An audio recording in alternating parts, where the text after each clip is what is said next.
श्री शिवाय नमस्तुभ्यम। स्वागत है आपका शिव पुराण श्री शतरुद्र संहिता 16वें अध्याय में यज्ञेश्वर अवतार। नंदीश्वर बोले, हे मुनीश्वर, अब मैं आपको भगवान शिव के यज्ञेश्वर अवतार के बारे में बताता हूँ।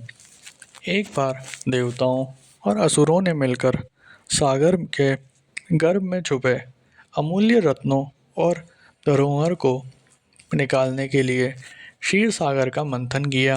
मंथन करते समय सर्वप्रथम विष निकलने लगा और संसार उस विष की ज्वाला में भस्म होने लगा। यह देखकर देवता और दानव भयभीत हो गए और भगवान शिव की स्तुति करने लगे। भगवान शिव सदैव ही अपने भक्तों की रक्षा और कल्याण करते हैं। उन्होंने अपने भक्तों का दुख दूर करने के लिए उस विष को पी लिया। विष पीने के कारण उनका गला नीले रंग का हो गया और वे नीलकंठ नाम से विख्यात हुए। तत्पश्चात देवता और दानव नए उत्साह और जोश के साथ दोबारा समुद्र मंथन करने लगे, जिससे अनेकों बहुमूल्य रत्न, हीरे जवाहरात और अमृत का प्रादुर्भाव हुआ। अमृत निकलने पर देवताओं और असुरों में युद्ध होने लगा। तब राहु नामक असुर अमृत कलश चुराकर भाग खड़ा हुआ। यह दृश्य चंद्रमा ने देख लिया और उसका पीछा किया। विष्णु जी ने अपने सुदर्शन चक्र से उसकी गर्दन काट दी। क्योंकि उसने अमृत पी लिया था, इसलिए सिर कटने के बाद भी वह मरा नहीं। तब से राहु चंद्रमा को डराने लगा। भगवान शिव ने चंद्रमा की रक्षा करने के लिए उसे अपने सिर पर धारण कर लिया। देवताओं ने असुरों से अमृत कलश छीन लिया और अमृत पान कर लिया।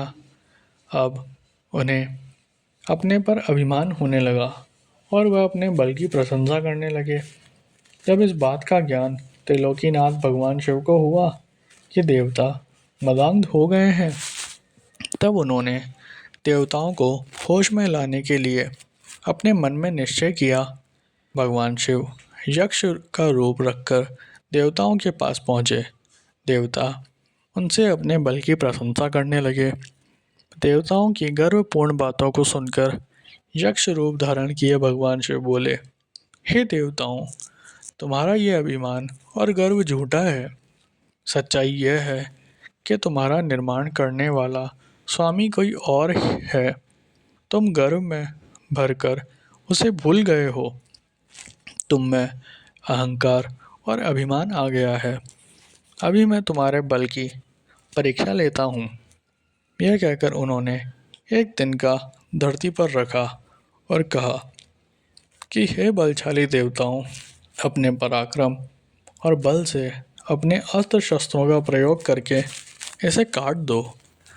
तब सब देवता अपने बल और पराक्रम को सिद्ध करने के लिए उस तिनके पर प्रहार करने लगे, परंतु सबके अस्त्र शस्त्र व्यर्थ हो गए। वे उस तिनके का कुछ भी न बिगाड़ सके। वह तिनका अपने स्थान से जरा सा भी नहीं हिला। यह देखकर सब देवताओं को बहुत आश्चर्य हुआ। देवता आश्चर्यचकित होकर एक दूसरे को देख ही रहे थे कि आकाशवाणी हुई। आकाशवाणी बोली, देवताओं, यक्ष के रूप में यह और कोई नहीं, स्वयं भगवान शिव हैं, जो सबके परमेश्वर, रचनाकर्ता, पालनकर्ता तथा विनाश करता है। आकाशवाणी सुनकर सब देवताओं को अपनी भूल का एहसास हो गया और वे यज्ञेश्वर भगवान शिव को प्रणाम करके उनकी स्तुति करने लगे।